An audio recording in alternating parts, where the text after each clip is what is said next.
This week on Christian World News, a mother's love, a mother's courage. When evil invaded a Texas church, this woman shielded her own kids with her own body. Plus, the last crusade, evangelist Reinhard Bonnke takes the message of Christ to Nigeria one more time, hoping to light a gospel flame that will spread to 150 million people. And a Christian ministry goes deep inside Syria to help war victims. You will not believe who's helping them do it. 여러분 안녕하십니까? 크리스천 월드뉴스입니다. 라스베이거스 총격 사건 한 달 만에 또 미국 텍사스 시골 마을 한 교회에서 총기 난사 사건이 발생해 26명이 숨졌습니다. 범인은 가정폭력으로 불명예 제대한 경력을 가지고 있는 것으로 알려졌는데요. 미국 전역을 큰 슬픔에 빠지게 한 뉴스, 오늘의 첫 소식으로 전해드립니다. I can tell you that the scene in there is horrific, is not even a word to describe it. After watching a video of the massacre inside this church, law enforcement officials say without a doubt the shooter intended to kill as many people as possible. There are many ways that he could have taken care of the mother-in-law without coming with 15 loaded magazines and an assault rifle to a church. I think he came here with a purpose and a mission. Police say after he got inside, the 26-year-old murdered his way to the front of the tiny church. Hundreds of empty shell casings were found. He killed 26 people, ranging in age from 18 months to 77 years old. 14 children in all, including the pastor and his wife's 14-year-old daughter, who attended the service while her parents were out of town. Stand up for Jesus. Once outside, police say Kelly was confronted by two men. I just wish I could have gotten there faster. I'm no hero. I am not. Stephen Williford, the man who officials say stepped in to stop Kelly firing shots that hit him and then with another neighbor chased Kelly for miles, is now being credited for helping to put an end to the massacre. And every time I heard a shot, I knew that probably represented a life. I was scared to death. An autopsy reveals Kelly was hit twice by Williford. A third wound was self-inflicted to the head. Police say as Kelly tried to get away, he used his cell phone and notified his father that he had been shot and didn't think he would make it. CBN News has uncovered the 26-year-old shooter was discharged from the Air Force in 2014 after serving a one-year sentence for assaulting his first wife and his 11-month-old stepson. Military records show that he hit the child in the head with enough force to produce death or bodily harm. In theory, the domestic abuse charges should have barred him from buying guns. Now the U.S. Air Force admitted it failed to pass along the information that would have prevented Kelly from obtaining the murder weapon. Eric Rosales, CBN News. 이런 가운데 아름다운 믿음의 간증들이 전 세계를 감동시키고 있습니다. 사건 현장에서 자신의 네 아이를 지키기 위해 온몸으로 총알을 막아낸 신실한 어머니의 이야기가 바로 그것인데요. 이와 함께 희생자들을 위한 기도의 날이 선포되는 등 기도의 불길은 더욱 뜨겁게 타오르고 있습니다. 어떤 것도 그들의 믿음과 사랑을 멈추게 할 수는 없었습니다. 다시 한번 미국으로 가보시죠. How did you know Joanne? I met Joanne when I moved to the area 3 years ago, and I started talking to her on Facebook, and we decided that since we got along so well, we would form a little group because a bunch of us had started talking, and we just wanted to meet in real life. So that's how we became friends. Wow. Can you describe what you know of what happened to her and her children that morning? In a nutshell, all I really know is from what Rihanna has told me. Rihanna explained the situation as soon as I got to the hospital after the shooting. We were notified. And Rihanna, the first thing she said to me was, I didn't get shot like the others because Mama threw me on the floor and I was hiding. And she was, of course, shaken up, crying. And she proceeded to tell me the rest, that she said that once she was on the floor, she Joanne scooped up their other 3 children, and who was Ryland and Emily and Brooke, and just covered them with her body. So I don't know where they were or how it happened, but she scooped them up and just enveloped them. So she was very, very heroic. in my opinion, just like a mother would do. Joanne sacrificed her life to save her children, Yeah. but from what it sounds like, that's the kind of mother she was. Oh, without a doubt. Everyone that knew her knew what an amazing mother she was. She always had her children's best interest at heart. She was always pouring into her children, spending time with them. Everywhere she went, her children went. This was not the kind of mother that could go to lunch with you and just have a conversation with you and forget her children. That never happened. That's not Joanne. Joanne had to be taking care of her children, and maybe if she could work you in, then you got a conversation with her. Now, her husband was at home on Sunday morning after working a night shift. Now he and the children are facing a horrible time. How would you encourage others to pray for them? It's life-shattering for him. He hasn't been doing well. Just pray for strength and comfort and guidance, and that the Lord would draw him near and that he would seek God through this. That's my hope in this whole thing, is that the people that have been affected would turn to the Lord, because he's our only hope. He's our only salvation in all of this, because he didn't intend this evil to happen.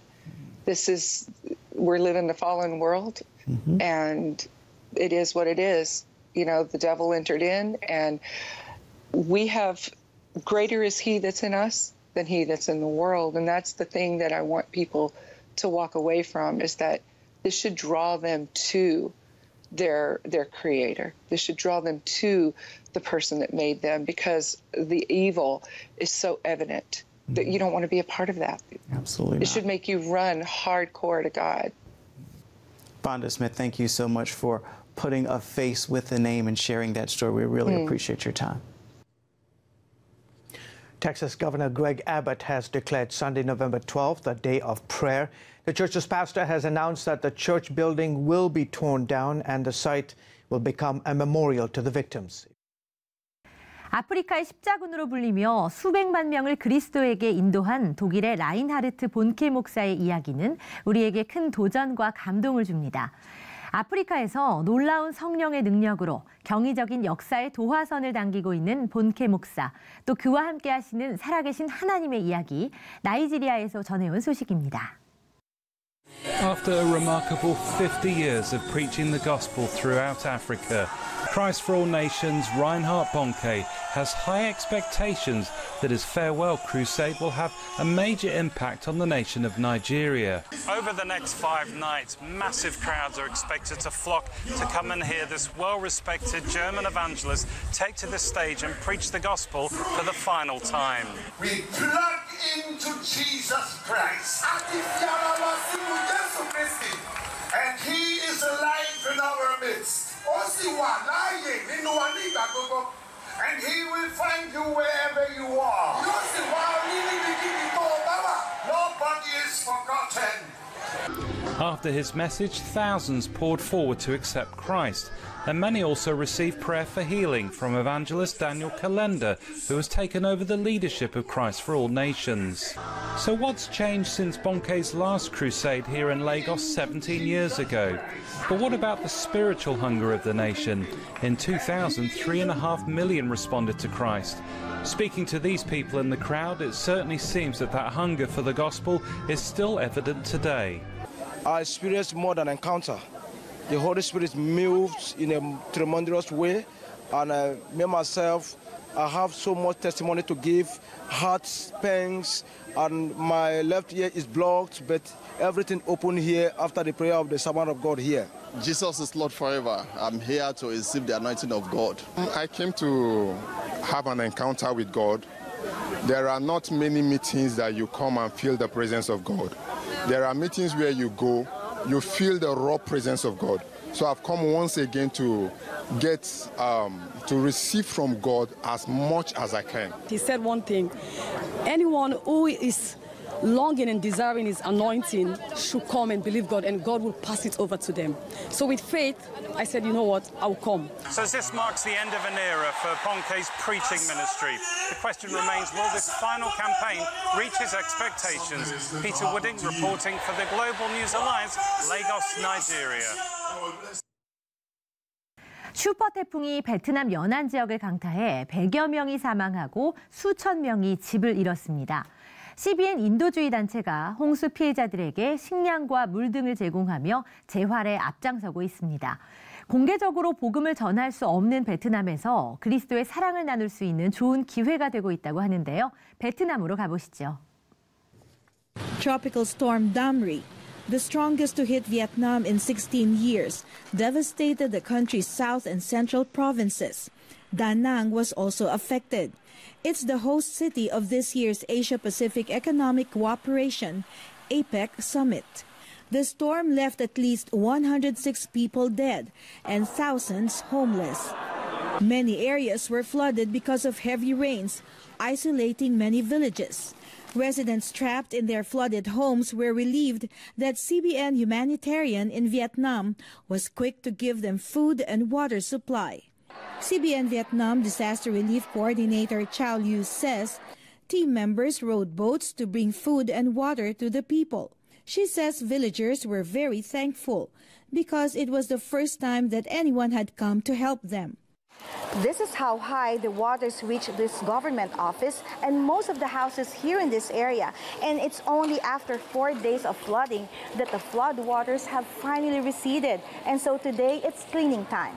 And it's also the time for CBN Humanitarian to provide necessities for the flood victims, such as food, water, and some money to help them get back to their normal lives.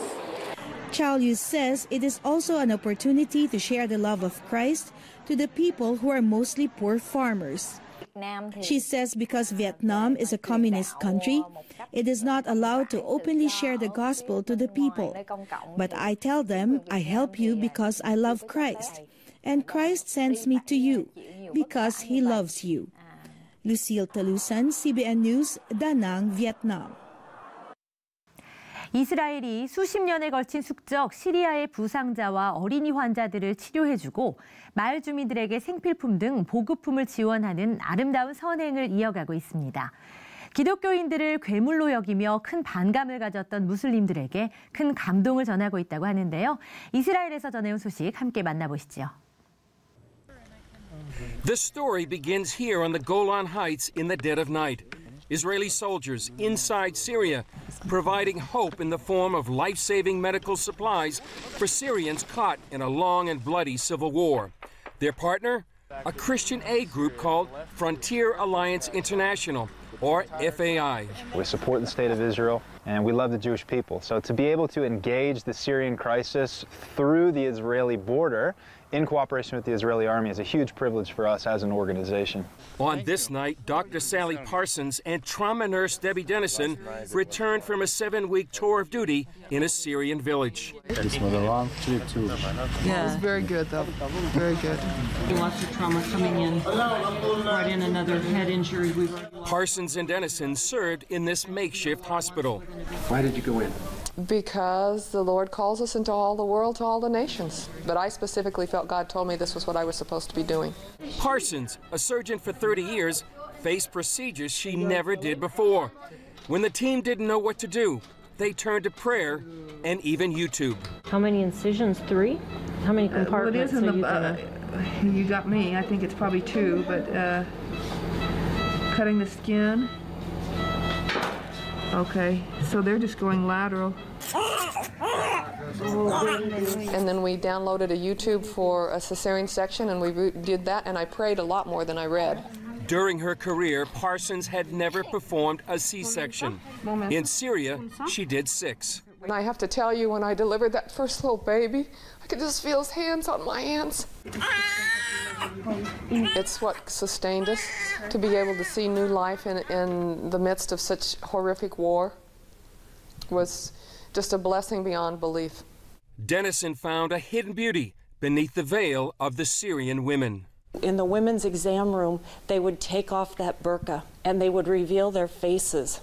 And it was so miraculous to me because they were no longer hidden.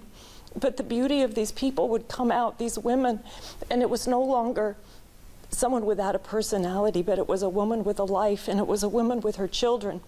We met them in their glory, we met them in their beauty, we met them in their pain. And it was an amazing experience for me. Parsons and her team sent the worst cases back to Israel. Their mission is part of a larger project called Good Neighbor, where Israel provides food, fuel, water, and medical treatment across the border. So far, Israel has treated more than 5,000 Syrians in Israeli hospitals. Israeli Major Sergei serves as the Good Neighbor Chief Medical Officer. Why do you do this? From one side, this is a very simple question. I can see the other side of the border that's starved in his place and don't bring him the help. This is a huge situation that they live there.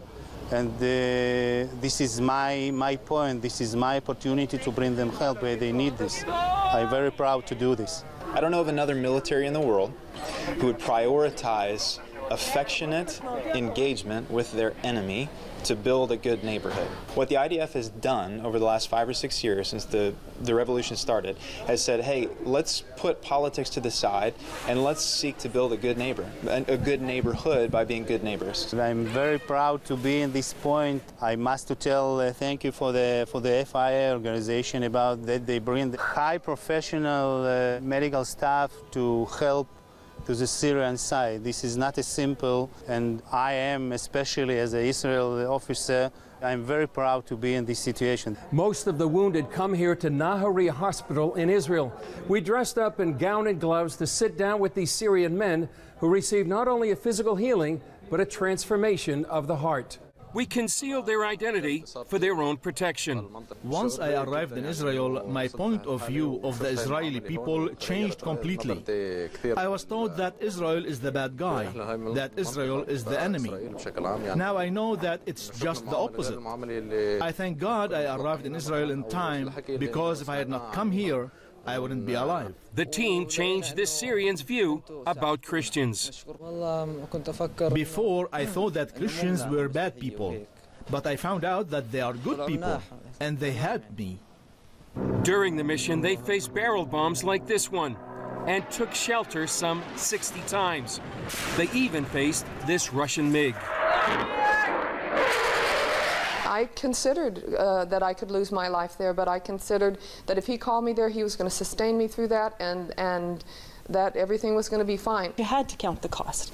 You had to say, do I love you enough that I'm willing to lay down my life? Of course. And my answer was yes. Thomas calls them heroes. These are laid down, selfless, incredibly Christ-like people. The author of Hebrews said, these are of whom the world is not worthy. I think these people are of whom the world is not worthy. Other teams are operating inside Syria now, and the joint project is growing.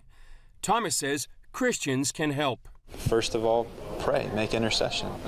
Jesus was clear, pray to the Lord of the harvest, send forth laborers. Secondly, come. If you're a medical professional, if you love the Lord, and if you can handle these circumstances, you can work in a team in an environment like this, we want you and we need you. Some consider this a genuine Middle East peace plan. Jews helping Christians, helping Muslims. People are people, no matter what label we put on them, Muslim or Christian or Jew, but underneath their label, they're men and they're women that have the same needs, they have the same pains and the same hurts that we do, and they need the same compassion and love. And no matter what the barriers, all people respond to love. And we were, as Christians, going into a community, they didn't know us, they have a historic animosity towards Christian, but all it took was an expression of love, and we were welcomed with open arms. Chris Mitchell, CBN News, Nahariya Hospital, Northern Israel. 오늘 준비한 소식은 여기까지입니다. 시청해주신 여러분 고맙습니다.